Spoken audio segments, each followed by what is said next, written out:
Selection academy के online class में आपका स्वागत है। मैं पवन बैस। दोस्तों, आज हम लोग एक इतिहास के महत्वपूर्ण टॉपिक पर चर्चा करेंगे और ये जो टॉपिक होगा ये होगा मराठा साम्राज्य।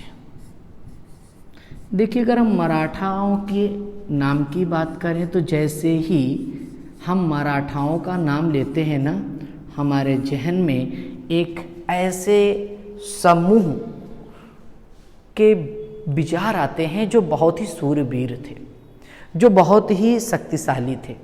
अरे बताया तो ये जाता है कि औरंगजेब के समय में, जो औरंगजेब के शासनकाल का अंतिम 25 साल था, उस 25 साल में औरंगजेब बहुत परेशान हुआ था केवल दक्कन के क्षेत्र में। और वो किससे परेशान हुआ था? वो किसी से नहीं, वो मराठा साम्राज्य के एक महाराज थे जिनका नाम छत्रपति साहू जी महाराज। छत्रपति साहू जी महाराज से वो बहुत परेशान था। वैसे बताया तो ये भी जाता है कि आपके मराठा जिनका उदय आपके दक्कन के क्षेत्र में हुआ था, वे एक ऐसी वीर जाति थी, एक ऐसे लड़ाकू थे जो आपके पानीपत के तृतीय युद्ध से पहले हमेशा दुर्जेय रहे।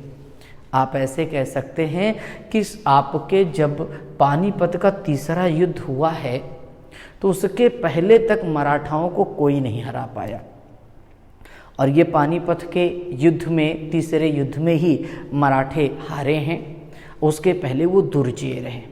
आज हम इन्हीं के बारे में चर्चा करेंगे कि मराठा साम्राज्य का उदय कैसे हुआ, इस मराठा साम्राज्य में कौन कौन से आपके नरेश रहे और कैसे मराठाओं का आगे विकास हुआ और फिर आगे चल करके इनका कैसे पतन हुआ, इनका कारण क्या रहा। इन्हीं सारे बिंदुओं पर आज हम लोग चर्चा करेंगे। चलिए, अगर हम मराठा साम्राज्य के उदय की बात बताएं आपको भैया, तो देखिए, मराठा साम्राज्य के बारे में बताया जाता है कि जो शिवाजी हैं ये वास्तव में मेवाड़ के सिसोदिया वंश से संबंधित है। ऐसा उल्लेख मिलता है कि 1303 ईस्वी में ये जो अलाउद्दीन खिलजी था, इसने मेवाड़ पर आक्रमण किया। और मेवाड़ पर जब आक्रमण किया तो इस यहीं पर आपके एक व्यक्ति थे जिनका नाम था सज्जन सिंह। सज्जन सिंह, ये जो सज्जन सिंह की कहीं जगह आप देखेंगे तो यहाँ पर इनका नाम मिलेगा सुजान सिंह। ठीक है, तो कोई कंफ्यूज होने की बात नहीं है। सज्जन सिंह, सुजान सिंह, यहाँ से कोई प्रश्न बनता नहीं है। लेकिन हम जब इतिहास पढ़ते हैं तो उसके शुरुआत से बात करते हैं कि शुरू कहाँ से हुआ, तब जाकर के कहानी हमारे समझ में आती है। तो ये जो सज्जन सिंह थे, ये सज्जन सिंह मेवाड़ से भाग करके, ये मेवाड़ से निकल करके ये आ जाते हैं महाराष्ट्र में। ये जो महाराष्ट्र का क्षेत्र है, यहाँ पर आकर के रहते हैं। अब अगर हम मराठों के आगे विकास की बात करें तो हम ये देखेंगे कि जो मराठे हैं इनके सबसे पूर्वज के बारे में ध्यान रखेंगे, ये सज्जन सिंह या सुजान सिंह। अगर हम मराठों के इतिहास को ध्यान से देखें तो हम मराठों के इतिहास को दो भागों में बांटते हैं। एक तो आप जब भी पढ़ते हैं तो कई बार बहुत हम भ्रमित हो जाते हैं कि मराठों में छत्रपति हो गए, फिर आगे चलते हैं तो फिर देखते हैं भी, जैसे तानाजी फिल्म आई थी उसमें अगर आप देखें तो उसमें फिर आपके आ जाते हैं पेशवा। तो बात आती है कि पेशवा और छत्रपति ये क्या क्या चीज़ें हैं, तो इन्हीं पर हम थोड़ा सा चर्चा करें। देखिए, अगर हम मराठा साम्राज्य को अध्ययन की दृष्टि से अगर हम बांटें तो अध्ययन की दृष्टि से इसको हम दो भागों में आसानी से बांट सकते हैं। पहला कौन सा? पहला जो भाग होगा वो 17वीं शताब्दी के प्रारंभ से औरंगजेब की मृत्यु तक,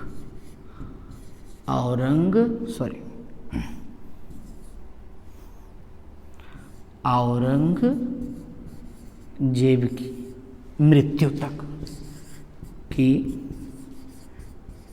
मृत्यु तक, ये पहला भाग होता है। उसके बाद अगर हम आगे चलें तो हम कह सकते हैं जो मुगल काल का मुगल काल का उत्तरार्ध का समय है, जो मुगल काल के उत्तरार्ध का समय है उसके इस हम दो भागों में हम इसको बांट सकते हैं। अच्छा, इसको हम थोड़ा सा और अच्छा से डिस्क्राइब करें तो क्या होगा, देखिए अगर हम देखें तो इसके अंतर्गत आप ये जो देख रहे हैं 17वीं शताब्दी, इसी में आएंगे शिवाजी, इसी में अध्ययन करेंगे, शिवाजी का अध्ययन कर लेंगे। इसी के अंतर्गत हम संभाजी का अध्ययन करेंगे, इसी के अंतर्गत हम राजा राम का अध्ययन करेंगे, इसी के बाद ताराबाई का अध्ययन किया जाएगा। अर्थात हम कह सकते हैं कि इनके अंतर्गत जो महत्वपूर्ण शासक आ रहे हैं, मराठा आ रहे हैं, उसमें ये आएंगे। और अगर इधर की बात करें तो इधर हमारे पेशवा आएंगे। अच्छा, पेशवा का मतलब क्या हुआ भाई, थोड़ा सा समझते हैं। दरअसल में ये मूल जो नरेश हुआ करते थे, जो आपके सम्राट हुआ, ऐसे कह सकते हैं कि जो आपके मराठों के सरदार हुआ करते थे, जो वहाँ के राजा हुआ करते थे, वो उनके सेनापति जो हुआ करते, जो मुख्य सेनापति रहा करते, ऐसा करिए कि उनके दाहिने हाथ के रूप में जो कार्य करते थे, मुख्य सलाहकार, मुख्य आप कह लीजिए कि सलाहकार के साथ साथ सेनापति का भी संपूर्ण कार्य जो देखते थे, उनके मूल सचिव के रूप में आप मानिए, तो वो जो पद होता था वो होता था पेशवा का। प्रारंभ में पेशवा का पद तो आपके आनुवांशिक नहीं था, लेकिन बाद में यह पद आपके आनुवांशिक हो गया। और जब पेशवाओं का उदय हुआ तो ये जो आपके इधर के जो नरेश रहते थे, जो मूल मराठा रहे, उन लोगों वो लोग आपके पृष्ठभूमि में चले गए और मूल पर आ गए आपके पेशवा। तो चलिए, ये एक था, थोड़ा सा इसको हम आगे अच्छे ढंग से समझते हैं कि इनकी मराठा साम्राज्य का उदय हुआ कैसे। देखिए, अगर हम मराठा साम्राज्य की बात करें तो अभी अभी आपने बताया कि एक व्यक्ति थे जिनका नाम था सज्जन सिंह। ठीक, हम थोड़ा सा इनकी पूरी कहानी से चलते हैं। मराठाओं की उत्पत्ति की पूरी कहानी से अगर हम चलेंगे तो हम इसे आसानी से लगा पाएंगे। ठीक है, देखिए जैसे सज्जन सिंह, तो सज्जन सिंह के 5वें वंशज के रूप में माना जाता है कि 5वें वंशज रहे जिनका नाम था उग्रसेन। ठीक है, 5वें वंशज जो थे उनका नाम था उग्रसेन। ठीक, अब इनके बाद इन जो 5वें वंशज रहे, इनका नाम उग्रसेन था। उग्रसेन के 2 पुत्र थे। ठीक, अगर हम पहले पुत्र के बारे में बताएं तो एक पुत्र का नाम था कर्ण सिंह और दूसरे जो पुत्र थे उनका नाम था शुभकर्ण सिंह। शुभकर्ण सिंह, देखिए यही जो शुभकर्ण सिंह हैं, इन्हीं शुभकर्ण सिंह के जो वंशज आगे आएंगे, वो सारे के सारे वंशज अपने सामने अपने साथ एक उपाधि धारण करेंगे जिसको हम भोसले कहेंगे।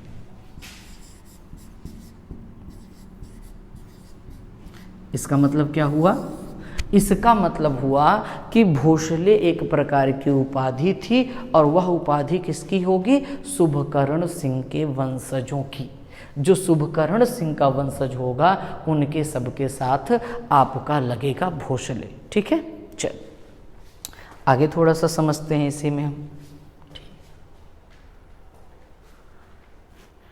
देखिए, ये जो शुभकर्ण सिंह हैं, अगर हम शुभकर्ण सिंह की बात करें तो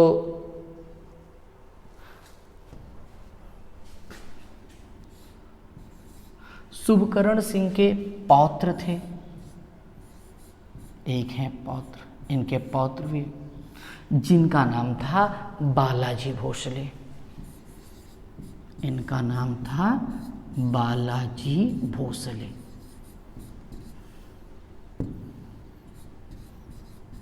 इनका नाम था बालाजी भोसले। बालाजी भोसले के बारे में बताया, इनके फिर दो पुत्र हुए, ठीक है। एक का तो नाम होता है मालोजी, मालोजी, और दूसरे होते हैं बिठोजी। आप ऐसे भी कह सकते हैं मालोजी भोसले, बिठोजी भोसले, कोई इशू नहीं, ठीक है। अब इसमें ये जो मालोजी भोसले हैं, यही इन्हीं के पुत्र होंगे, मालोजी भोसले के पुत्र होंगे शाहजी भोसले, ठीक है। और शाहजी भोसले के पुत्र आपके कौन हो जाएंगे, आपको याद हो गया होगा, शिवाजी महाराज, छत्रपति शिवाजी महाराज, ठीक है। अच्छा भाई, अच्छा शिवाजी, ये आपके शिवाजी। आगे हम वंशावली एक क्रम से फिर से पढ़ेंगे, उसके लिए चिंता न करिए। अब अगर हम थोड़ा सा इसको ध्यान से देखें यहाँ से, तो थोड़ी सी कहानी इनसे ले लेते हैं, ठीक है। दरअसल में हुआ क्या, ये जो आपके मालो जी हैं और बिठो जी, शुरुआत में तो ये लोग अपनी जीविका चलाने के लिए कृषि कार्य शुरू करते हैं। कृषि कार्य करते हैं, फ़ायदा नहीं होता है, जीविका चलाने में समस्या होती है। और आपको हमने बताया कि ये मराठों की बात करें तो ये बहुत ही शक्तिशाली, बहुत ही आपके मेहनती प्रकृति के व्यक्ति हुआ करते थे, बहुत मेहनत करते थे। तो कृषि कार्य किया, फ़ायदा नहीं हुआ, छोड़ करके चले गए। छोड़ करके जब गए तो यहीं पर ये लोग, ध्यान रखें, ये दोनों भाई ये चले गए सिंघखेड़ा, एक क्षेत्र है सिंघखेड़ा, कई बार खेड़, उसमें कोई इशू नहीं है, ठीक है। सिंघखेड़ एक जागीर थी, वहाँ पर चले गए जागीरदार के यहाँ। और इस सिंघखेड़ जागीर के जो जागीर थे, उनका नाम था लखूजी जाधव, ठीक है। देखिए, तो ये जो लखूजी जाधव हैं, इनके यहाँ चले जाते हैं, क्योंकि ये जागीरदार हैं, तो जागीरदार के यहाँ नौकरी कर लेते हैं। ये दोनों भाई इनके अंगरक्षक बन जाते हैं। कुछ समय तक अंगरक्षक का कार्य करते हैं, फिर बाद में ये मालोजी जो होते हैं, वो इनके अंगरक्षक की नौकरी छोड़ करके यहाँ से हट जाते हैं, जबकि बिठो जी यहीं पर रहते हैं। अब मालोजी क्या होगा, अब यहीं से देखिए, आपको आगे समझ में आएगा। तो मालोजी क्या करेंगे, लखूजी जाधव, जो कि वर्तमान में आपने देखा कि ये सिंघखेड़ जागीर के जागीरदार हैं। इसके बाद मालोजी यहाँ से निकल करके नौकरी छोड़ करके चले जाते हैं, और नौकरी छोड़ करके जाते हैं तो इनकी मुलाकात एक व्यक्ति से होती है, या ऐसे कह लीजिए कि इनकी मुलाकात होती है आज मलिक अंबर। एक व्यक्ति होगा मलिक अंबर, ठीक है। अच्छा, मलिक अंबर कौन है? अगर हम मलिक अंबर की बात करें तो ये मलिक अंबर एक प्रकार से आप कह सकते हैं कि यह भी एक सहायक है। किसका सहायक है? इसके बारे में बताया जाता है कि यहाँ अहमदनगर, यहाँ अहमदनगर का मुख्य सचिव था। फिर जाकर के इसकी मुलाकात होती है मालोजी की मलिक अंबर। तो मलिक अंबर से मुलाकात होती है, मलिक अंबर अहमदनगर के सुल्तान के पास ले जाता है, देखिए राजा के पास ले जाता है, और राजा इनके नौकरी इनके यहाँ करने लगते हैं। और नौकरी करते करते देखता है कि इनके अंदर बड़ी योग्यता है। उस योग्यता के आधार पर मालोजी को इसने पूना सूपा, एक क्षेत्र होगा पूना सूपा, जो पूना सूपा की जागीर है उसे मालो जी को ये दे देते हैं। मालो जी उस पूना सूपा की जागीर को प्राप्त कर लेते हैं। अब ये जागीरदार हो जाते हैं और जब जागीरदार होते हैं तो इसी के बाद इन्हें एक पुत्र की प्राप्ति होती है और उस पुत्र का नाम होगा शाहजी। पुत्र का क्या नाम होगा? शाहजी। अब जब ये शाहजी होंगे तो अब ध्यान रखिए ये नौकरी कर रहे थे कहाँ? लखू जी महाराज के यहाँ, लखू जी जाधव के यहाँ। तो लखू जी जाधव की एक बेटी होंगी जिनका नाम होगा जीजाबाई। तो आज शाहजी और जीजाबाई का हो जाएगा विवाह। और जब शाहजी और जीजाबाई का विवाह हो जाएगा तो अब आप यहीं से देखेंगे कि शाहजी और जीजाबाई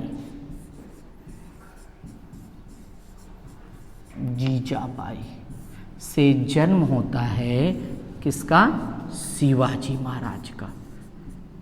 शिवाजी महाराज का।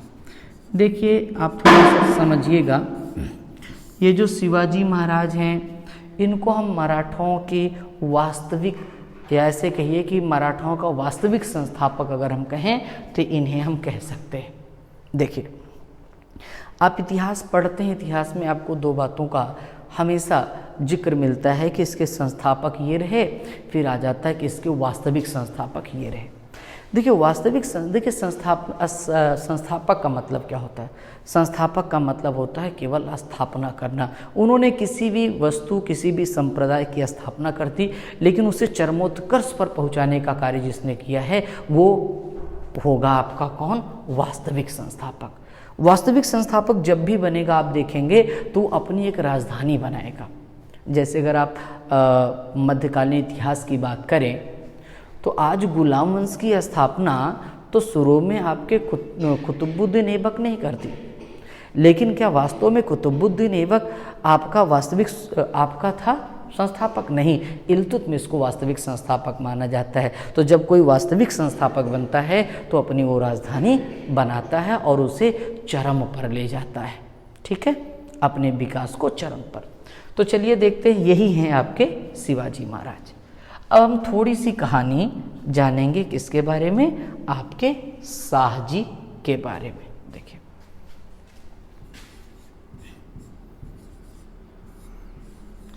शाहजी भोसले। सबसे पहले तो हम ये जो होगा, एक प्रश्न आजकल परीक्षा में हम अधिकतर देखते हैं कि इतिहास में वंश क्रम से बन जाता है।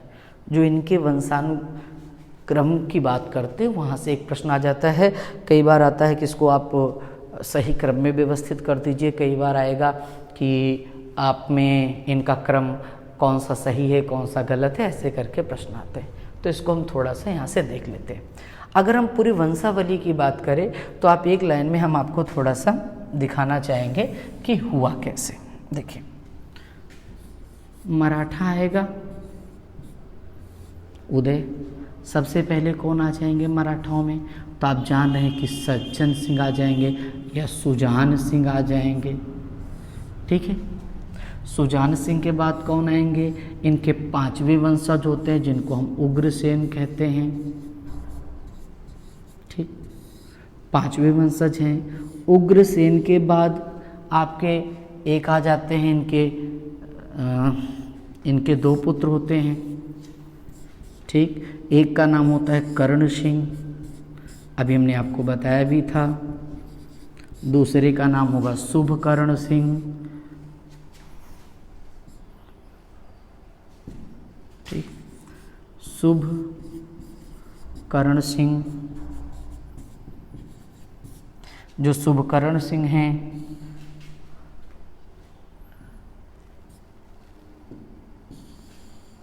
देखिए, अगर हम शुभकर्ण की बात करें तो इनके पौत्र होते हैं कौन? बालाजी, बालाजी भोसले इनके पौत्र हैं। इनके दो पुत्र होते हैं, एक का नाम होता है मालोजी और दूसरे का नाम होता है बिठोजी। ठीक है। अगर हम आगे चलें तो मालो जी के फिर आपके एक पुत्र होते हैं जिनका नाम होगा शाह जी।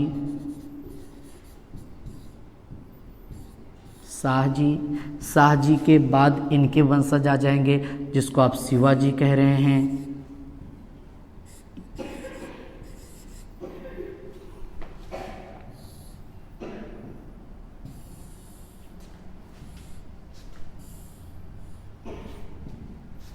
जिनको आप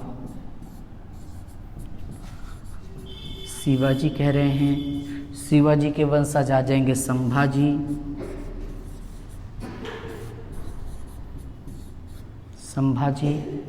संभाजी के बाद आ जाएंगे राजा राम। ठीक है, राजा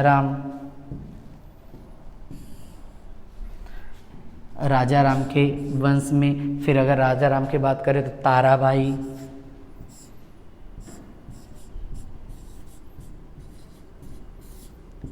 ऐसे फिर इसी के बाद राजा राम द्वितीय आ जाते हैं। ये आपके वंशावली हो गई। कई बार आपसे जो प्रश्न पूछा जाएगा, जहाँ तक मैं समझ रहा हूँ, वो प्रश्न यहीं तक पूछा जाता है, या कई बार इनको भी इंक्लूड कर लिया जाएगा, शाहजी, शिवाजी, संभाजी और राजा राम। ठीक है, अब हम बात कर लेते हैं कि शाहजी क्या है। शाहजी के बारे में थोड़ी सी चर्चा करते हैं। ठीक है, आगे चला जाए भाई।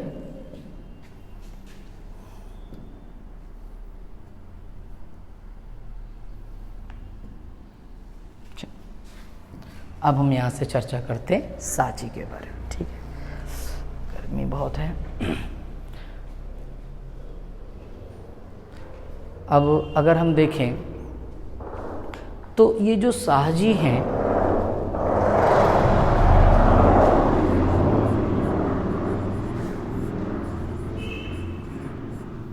ये संपूर्ण जीवन ये अपने संपूर्ण जीवन स्थिर नहीं हो पाते।